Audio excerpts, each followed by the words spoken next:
Simon Vickers, you may remain seated until I tell you to stand. You have been found guilty of the murder of your daughter, Scarlett Vickers, on the 5th of April 2024 in your family home. She was just 14 years of age, a normal, healthy young girl with a long life ahead of her when it was cut short by you. She died in the kitchen of her own home within minutes of having been stabbed. It went from an ordinary, happy family Friday night to tragedy within seconds due to what must have been your loss of temper.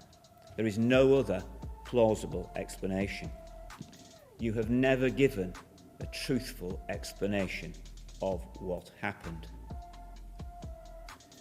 Scarlett lived with you, her father and her mother, your partner of 27 years, Sarah Hall. There has been no evidence found to suggest you had anything other than a normal, loving family life. This was a Friday night. After work, you'd smoked some cannabis and drunk some wine. I'm satisfied, given the evidence, you drank more than the 3/4 of a bottle of wine or 4 glasses that you've said you drank. Scarlett came home and was in her bedroom whilst you watched football on the television. You then joined Sarah Hall as she cooked your evening meal. Scarlett came downstairs at about 10:15 to join you in that small kitchen. She and her mother were throwing grapes. You wanted them to stop. Sarah Hall then pinched you on the bottom from behind with some cooking tongs. As you turned, she caught your finger with the tongs and you said, "Ow." Scarlett then said words to the effect of, "Dad, don't be a wimp." Sarah Hall turned her back to resume cooking and heard you say to Scarlett, "How would you like it?" Exactly what then happened, only you know. Scarlett said, "Ow, ow," and Sarah Hall turned to see her standing there injured. There was no knife in her, because I'm satisfied you'd taken it out as part of the stabbing motion. It would not have been possible for Sarah Hall to have missed it, unless it was already back on the kitchen surface where you placed it and where it was later noted to be when the paramedics arrived. I have no doubt that you had hold of the knife before, during, and after Scarlett was stabbed. All right, guys. This courtroom falls silent as a father is told he murdered his 14-year-old daughter inside their family kitchen. What began as a normal Friday night wine, football, laughter turned fatal in seconds. A playful moment, a flash of temper and a knife in hand. The judge describes the child's final words, the sudden injury, and the horrifying realization that she was fatally stabbed in her own home. Scarlett died as a result of a single knife wound to the left side of her chest. This had breached the chest wall between the 5th and 6th ribs, going through the lower part of the lung. It then passed into the left ventricle of the heart where it ended. The approximate wound tract was about 11 centimetres. But the knife also had to pass through a fluffy nightgown, top and bra. And this was not the result of trifling force. The stabbing to the heart caused blood loss into the chest cavity, and it's this blood loss that caused her quick death. To stab Scarlett, you must have been close to her. She was also stabbed in part of her chest, normally protected by the arm. After being stabbed, Scarlett stood in the area close to the back door before she collapsed. As Sarah Hall said, the last thing she must have seen was panic on your faces. Sarah Hall made the 999 call. The paramedics arrived at 10 to 11. The police officers also quickly attended.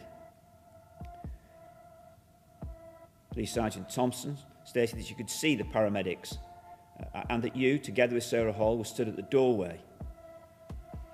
She asked you to go into the living room and you said to her, "We were mucking about." She noticed that you were heavily intoxicated, your speech was slurred, and you smelt of intoxicating liquor. Mr. Brearley, the paramedic, also thought that you were under the influence of drink. Having seen and heard all the evidence, including that of Mr. Crowe, who did not express a view that you were intoxicated, and also that there was no concern in the police station, I am satisfied that you had drunk more than you said you did.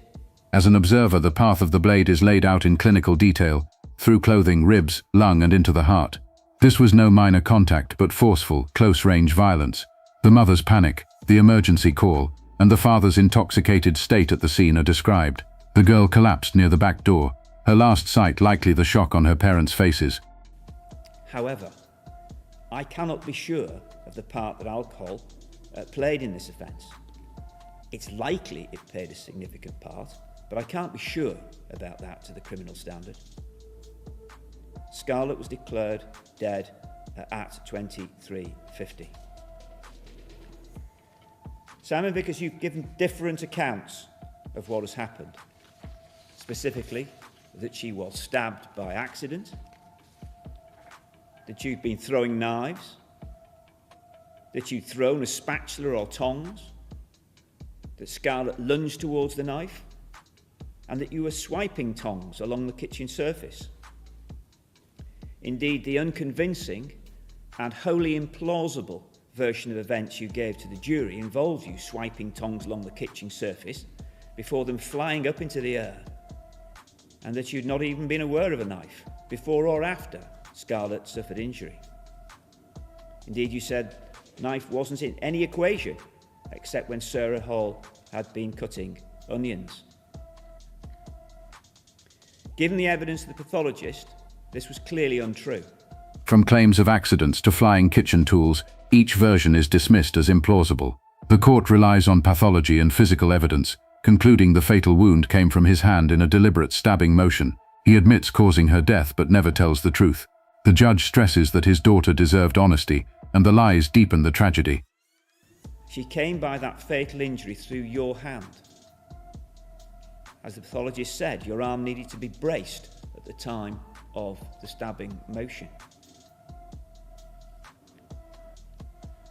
You have never accepted exactly what happened, although you have accepted that it was your actions that caused her death. Your beloved daughter deserved the truth. You have not given it. For the grave offence of murder, there is only one sentence by law that I can pass, and that is imprisonment for life. And that is the sentence I shall impose upon you in due course. However, I am required to determine the minimum period that you should serve in prison before you're eligible to be considered for release on parole. It is most important that you and everybody concerned with this case understands what the minimum term means. The minimum term is not a fixed term after which you will be automatically released, but the time that you will spend in custody before your case is considered by the parole board. It'll be for the parole board to say at that time whether or not you will be released. If and when you are released, you will still be subject to licence, and this will be the case for the rest of your life. If for any reason your licence were to be revoked, you would be recalled to prison, and when you would spend the rest of your sentence in custody. In coming to the minimum term, I must decide where this case falls within Schedule 21. The starting point here is 15 years. The knife was not taken to the scene. It was picked up whilst you were in the kitchen on the spur of the moment. However, the starting point is not necessarily the end point, and I must weigh up aggravating and mitigating factors. As for aggravating factors, the obvious and seriously aggravating factor is that Scarlett was 14 years old and a child in her own home. Although your father and daughter relationship does not fall within the scope of the Domestic Abuse Act 2021, as Scarlett was not yet 16, the principles in the domestic violence guideline apply, as you were living in the same household and your relationship involved an expectation of mutual trust and security.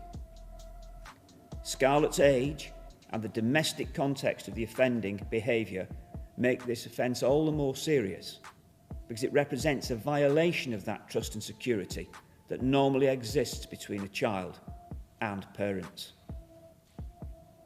Domestic abuse offences of all forms are regarded as particularly serious within the criminal justice system. This factor warrants a significant increase from the starting point. You have previous convictions. You're now aged 50, and in 1993, when you were aged 19, you were convicted of wounding with intent using a knife on the face of an adult male. You received 2 years detention. But that conviction was over 30 years ago. You have some more recent minor convictions for dishonesty, the last being in 1999. The starting point is 15 years, but aggravating factors weigh heavily. The victim was a child, killed in her own home, a place of trust. Domestic context makes it worse. A decades-old knife conviction is noted but given little weight. Alcohol may have played a role, but not enough to define the case. Mitigation includes his devastation and the act being a sudden explosion of anger. I accept Mr. Lumley's submission, and given the age and lack of relevance of these convictions, they have not increased the sentence imposed.